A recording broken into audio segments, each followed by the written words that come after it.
It's time for something else too. A concerted, all-out war on gangs and gang culture. This isn't some side issue. It is a major criminal disease that has infected streets and estates across our country. Stamping out these gangs should be a new national priority. Last week I set up a cross-government programme to look at every aspect of this problem. I think it's disgusting, yeah, absolutely disgusting. I think we thought it was fun and something to do, and I'd get a free pair of trainers. Well, I think it's gang related really, itself, but it's hard to say. I think that there's possibly, to use a modern expression, there's a lesson to be learned. We're making a film about our youth at Bronze Award, about youth issues. When I say youth, actually like, stop. Like that. This film is about stereotyping young people. Crime. Punishment. Homelessness. What's a young offender? Back up. I swear to God. There is a sickness in this society. Crime's part of everybody's life. This film's because we've got a court order. Not all young people can hide. My name's Ross and we're at Grimsby Youth Offending Team. Callum Owen. How long have you been on youth offending for? Since about age 14, nearly 15, about 4 years now. How did you get into crime and things? Just living on my sentence, I was 14, having no one there for me. Just took the wrong way, but now I've grown up, just realised, no, not worth it no more. Grew up. Now, mister, what's your name? Luke Fox. When did you first start getting into trouble? About 11 years old. Didn't you think that was a bit young? Yeah, it was, but it was a bit young, but, you know, there's just nothing wrong with it for young kids. Twalking. Affray. Street crime. Criminal damage. Arson. GBH. And then assault on a constable while preventing her to pursue her duty. That's the charge. I went to the shop and bought some alcohol, and I was walking through People's Park, and I went to the new toilets, and she asked me, she said, I've got reason to believe you might give this alcohol to underage, and tipped it out, and I'd had a bad day, and she just got the backlash of everything, and I punched her and broke her nose. I don't know, I'm pissed off, I've got to do 100 hours, but I think I feel well within my rights. I'd been in the pub, I'd had about 3-4 pints in the pub, maybe a Jaeger bomb or something. Coppers.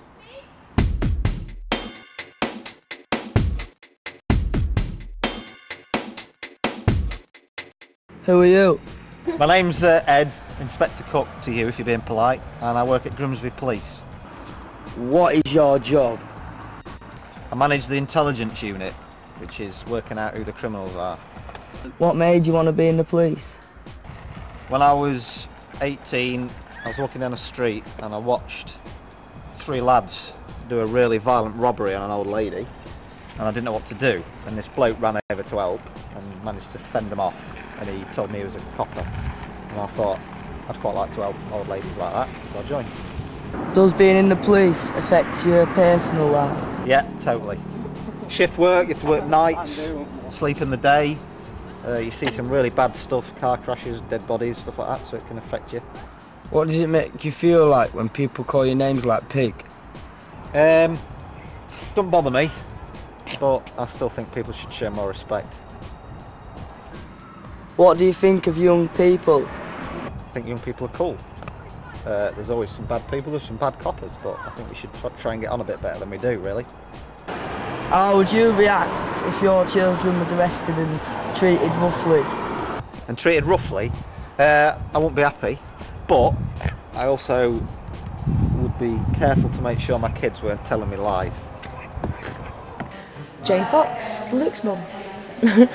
Yes, Luke has impacted on my life and all the family's life in a big way. Yeah, it's made it very difficult.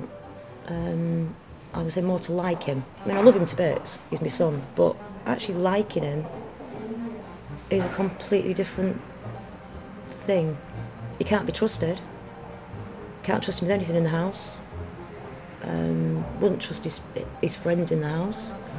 He's never been reliable in the last couple of years. Won't put himself out. And so there's no sense of family with him. Parent control. Parent control. I was brought up right. My kids are brought up right. I don't sound awful, but it's the way they're brought up. I would be one of the parents that would blame the parents. Not anymore. How can you stop your kid getting into trouble? I mean, you have certain boundaries in place that you expect your kids to live with. You have times curfews to come home, you expect them to go to school, and then you have consequences when they don't happen. What happens when your child ignores the consequences? If I say to Luke I want him in by 10 o'clock, he comes in at midnight, I go to work, how can I enforce that consequence? Me, I got kicked out of school at 13 years old. The people you hang around with, like the same sort? Near enough, yeah. Some of them don't get into trouble, some of them do. Have you ever taken drugs? No, we're drug tested. So our blood, we get blood and urine samples taken, and they'd know if we did. I wouldn't tell you anyway, would I? Do you think drugs and alcohol influence crime? Yeah, totally. Probably about 3/4 of all crimes drug related. Either addicts who are stealing because they need to, or people who steal to get the money because they want to take drugs, skunk and stuff like that. So was it just your mates getting you to smoke it, or was it because you wanted to? Well, me really, but my mates putting it in front of me. I just couldn't say no, innit? Stupid really, because I had the chance just to walk away and say, nah, I'm not doing that, but I didn't. I don't really know how we actually caught him doing it. I know there's 3 of them down in the alley behind the house with plastic bottles. You know what they're going to be used for. All denied any knowledge of it, and it sort of went from there. Now he don't even bother hiding it. We all know he smokes it. It's perfectly okay. We've had the conversation that I haven't got an issue with cannabis on its own. I've done the drugs and alcohol thing through CADES. I haven't got a big issue with it. I just wish he'd wait till he was 18, and then he can do whatever he wants. It's still illegal, but at least then he's making an informed choice as an adult. Do you wish you did just say no when you was younger to it all? Yeah, I'd have a lot more money now, wouldn't it? Did you stay in school when you was younger? No, I ended up getting kicked out on that because I couldn't smoke weed through the day and it was just making me aggro. Are you addicted to cannabis? It's not addictive, it's just because it's always there. Because you're used to having it every day. If it wasn't you there, need it every day. If it wasn't there, would you get aggressive? Nah, I'm a bit stressy for a day or two, but would you go out and commit a crime to get your weed? Nah, not no more. It doesn't seem to make any difference to him, he just will not get off it, so he's losing motivation. And his argument is that he sits in a room with his friends, they don't get into any trouble because they're just stoned. But that can't be true because he's getting into trouble anyway, because he needs the money. If he needs £10 to buy the weed, where's he getting the money from? He steals off his family.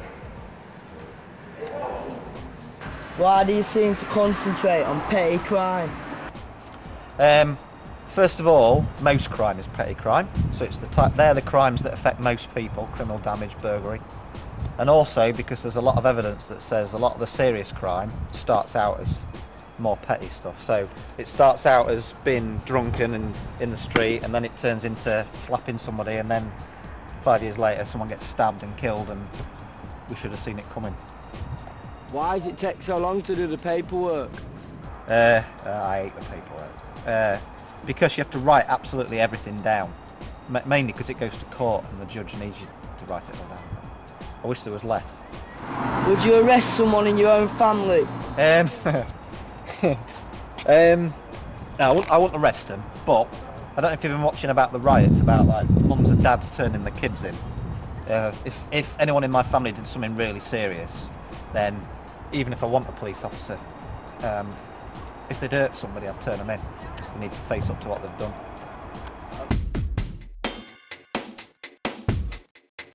crime's part of everybody's life? Well, my dad's in jail. My mum just doesn't speak to me. Everyone around me just either takes drugs, drinks or commits crime. Homelessness.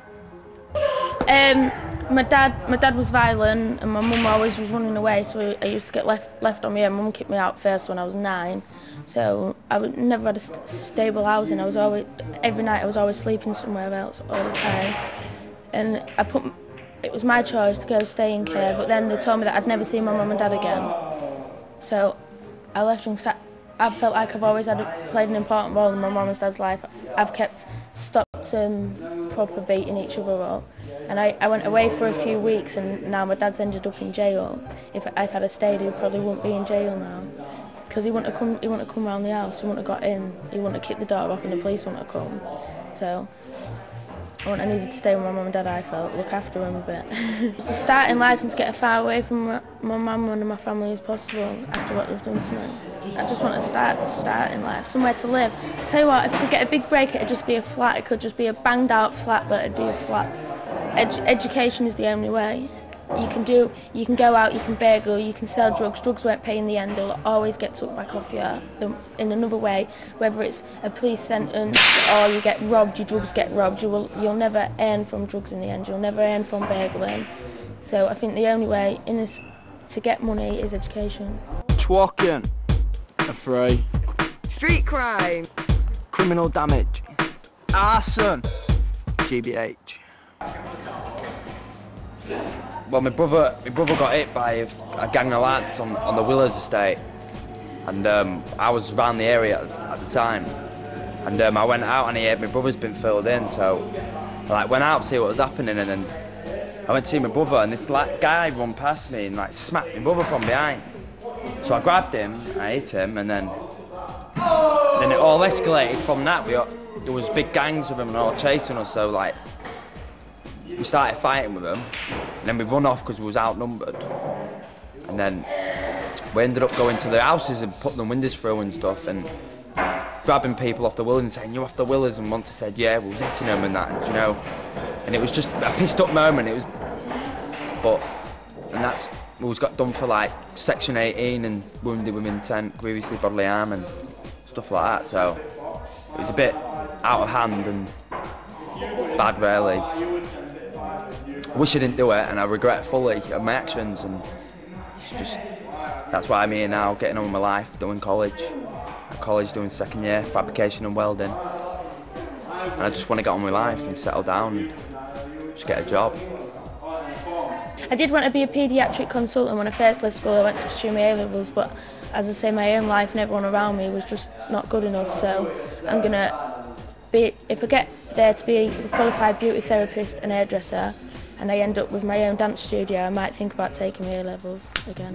Well, yeah, I was hyperactive at school, and I was naughty, but in the last year of school, I decided that you only get one chance to do your GCSEs, and I couldn't be arsed with going back to college and being on level 1, so I did all my coursework at dinner times, because I wasn't allowed on the school premises at dinner times. I did my school coursework, and I just kept, doing it, and then I got A's and A stars in all my coursework. So when it comes to doing my exams, I just didn't stop writing. No, I felt like it's something I needed. I've never been a bad person, it's just everyone around me I need to get away from. What kind of activities do you do? Loads of stuff, really, like keeping out of trouble. It's more like school, really, but it's not 25 hours a week. It gets a bit annoying, but just got to get on with it. It is good, but it is bad. It does work out good because it keeps you out of trouble, just keeps you off street, and I don't know, really, it just keeps you busy. But I don't know what I'd be doing now if I went here 25 hours a week, just probably getting in more trouble. People probably think I'm a little asshole and that, but I don't really know me properly. Just sit and chill out. Calm down now, don't get into trouble no more. Just keep myself to myself, innit? What are your ambitions and where do you want to see yourself working? I want to finish education, get my GCSEs, go to college, do a mechanics course or a welding course, or work on the oil rigs. Where do you see yourself in 5, 10 years? Hopefully loaded. Why do you treat young people with a different attitude? They shouldn't. Simple. But sometimes it works both ways, doesn't it? And we don't respect you and we should, but then you don't respect us either, and maybe we ought to both try a bit harder. Do you like your job? Yeah. I like it because you never know what you never know what's coming next. One minute you're sitting having a burger at McDonald's and the next minute there's burglary in progress or a serious car crash, so you never know what's coming. How long you been in the police force? 12 years. Why do the police force stereotype young people? I think back to what we said before, probably because some young people don't like the police. The police have stopped liking some young people, but don't make it right, does it? Do you think your mum and dad think you were you getting in trouble? My mum moans, my dad moans, but they know I don't mean to. But they know I've stopped getting in trouble and that, so it's not as bad.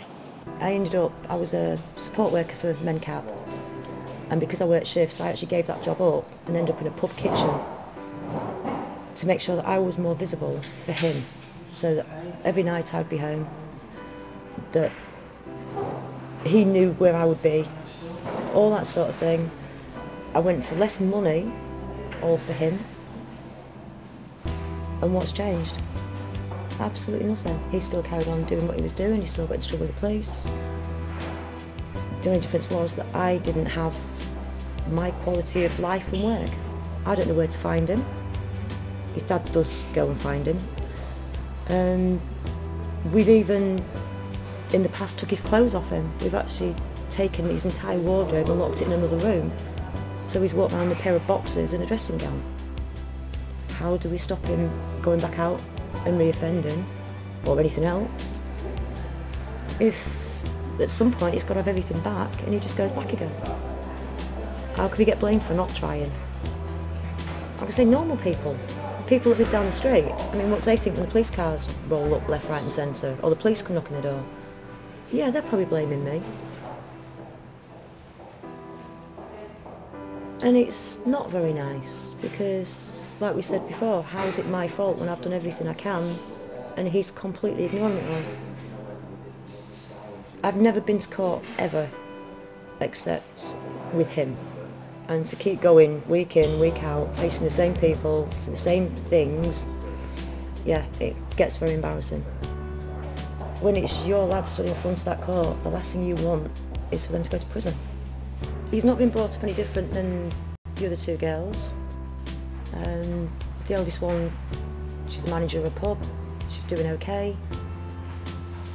And then you've got Luke, who just doesn't seem to have any respect for anything or anybody. You don't have to like somebody. Doesn't stop you loving them, but you don't have to like them. And I definitely don't like a lot of the things he does. Do you want to travel, Fox, when you're older? Or do you want to stay in the Grimsby and then the UK? Definitely out of Grimsby, definitely. Somewhere good, where there's loads more. But I don't want to be too far out of Grimsby, because my friends and family are here. Youth offending has been absolutely brilliant. Can't fault them in any shape or form.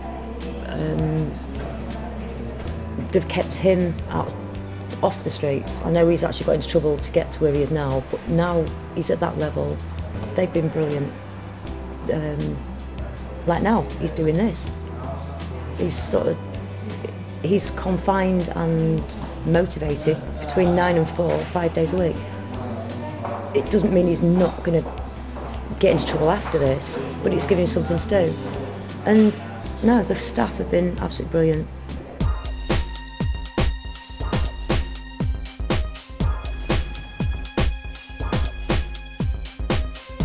Luke on camera. It's been normal. If you don't live for something, you'll die for nothing.